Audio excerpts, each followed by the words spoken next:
Alors là, dans la forêt qui est derrière moi, qui vient juste d'être plantée, on trouve un mélange d'arbres et d'arbustes. Donc il y a une densité moyenne là, qui est de 4 plantes au mètre carré, moitié d'arbres, moitié d'arbustes. Donc voilà. Et on a sur cette plantation-là une quinzaine d'essences différentes. Donc on va trouver globalement des essences là qui sont plutôt dans des gammes, on va dire, arbres à fruits. Une typologie un peu particulière de forêt avec des pommiers, des poiriers sauvages, des sorbiers sauvages. On va trouver en même temps en arbuste du groseillier, du cammerisier, toute une gamme de petits arbustes aussi à fleurs et à fruits pour attirer un peu plus la biodiversité centrée autour on va dire, de la macrofaune à ce niveau-là, plutôt tout ce qui est oiseaux, petits rongeurs qui seraient attirés par ces milieux-là.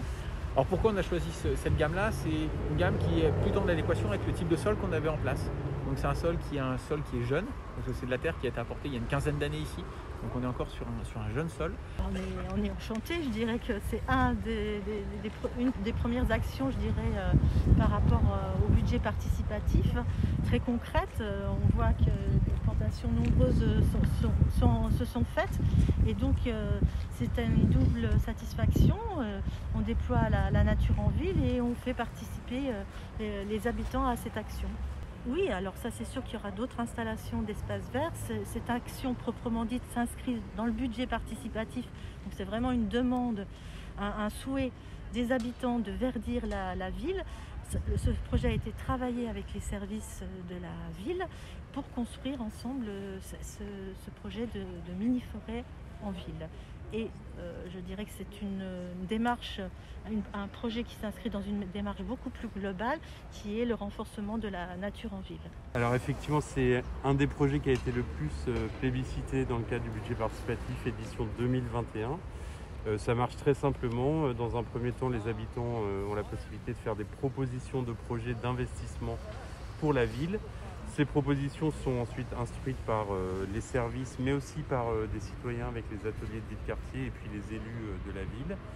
Ils sont ensuite soumis au vote des habitants et ceux qui emportent le plus de suffrages sont actés, intégrés au budget de la ville et leur réalisation est engagée.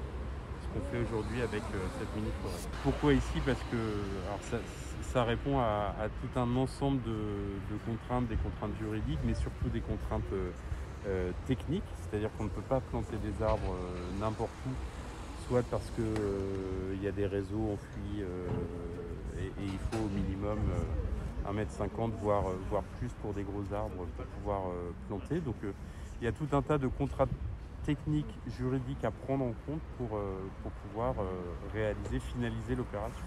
Je pense que c'est intéressant de le faire parce que quand même tout ce qui est mini-forêt, on sait que c'est un sanctuaire pour la biodiversité en milieu urbain. Donc c'est vrai qu'en milieu urbain, on a besoin de développer la biodiversité. Donc je pense que c'est intéressant de faire, de pouvoir proposer ça et de voir comment à Nancy, sur notre territoire, comment ça peut évoluer. Effectivement, si on voit que c'est un échec, si cette plantation ne peut pas survivre sur Nancy, on ne va pas se réengager sur ce chemin-là. Il y a bien d'autres choses au niveau plantation qu'on peut faire. Mais en tout cas, je pense que c'était intéressant pour l'aspect biodiversité de pouvoir proposer ça à la ville.